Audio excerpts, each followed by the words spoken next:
আজকে ওয়েদারটা খুবই খারাপ ছিল, যার জন্য ভাবলাম যে আজকে তাহলে একটু ডিফারেন্ট কিছু খাওয়া যায়। কিন্তু কি খাবো বুঝতে পারতেছিলাম না। হঠাৎ দেখি না আমার তো খিচুড়ি রান্না করছিলাম রাতে, সেটা রয়েছে ফ্রিজে।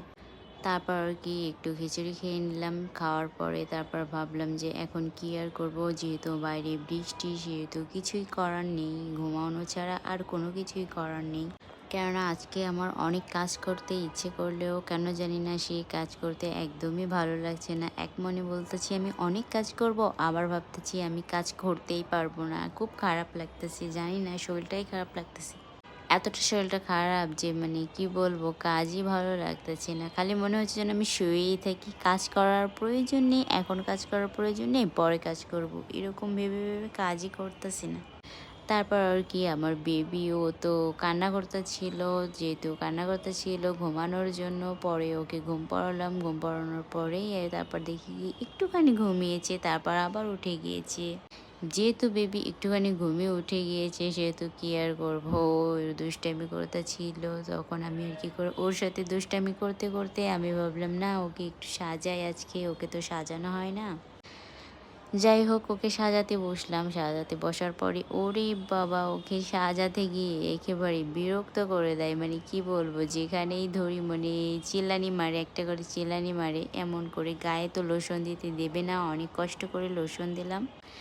তারপর সে আর কি জামা পরবে না, কোনো কিছুই করবে না। তারপর আবার দেখি তার গলার ভিতরে একটু মানে ঘাম লেগে লেগে কেমন যেন খারাপ লাগতেছিল। যার জন্য আর কি হালকা করে একটু পাউডার দিয়ে দিলাম। কিন্তু এখন অনেক গরম, তো সে কারণে ও আবার জামা-টামা পরতে চায় না। তারপর কি আর করার আছে, জামা তো পরতেই হবে। জামা না পরলে তো সাজা যাবে না। এজন্যই তো মেন জামাই পরতে হবে। তারপর ওকে আমি কষ্ট করে জামাটা পরিয়ে দিলাম। কষ্ট করে জামাটা পরিয়ে দেওয়ার পরেই আমি ভাবলাম যে তাহলে ওকে আজকে একটু ছবি তুলবো। তো বাইরে তো যাওয়া যাবে না, ঘরের ভিতরেই ছবি তুলতে হবে, এই আর কি। তো ঘরের ভিতরেই ওকে ছবি তোলানোর জন্য রেডি করলাম।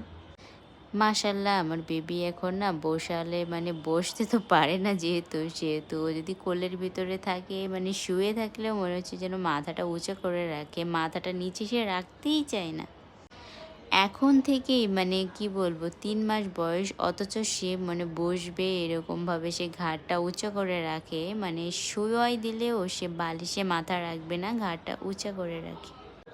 এরকম আপনাদের কারোর বেবি আছে যে ৩ মাস বয়সে এরকম ঘাড় উঁচু করে রাখে?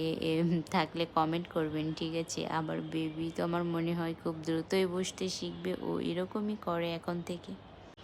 তো কি আর, তারপর বেবিকে কিছু ছবি তুলে নিলাম। ওকে, গুড বাই, টাটা।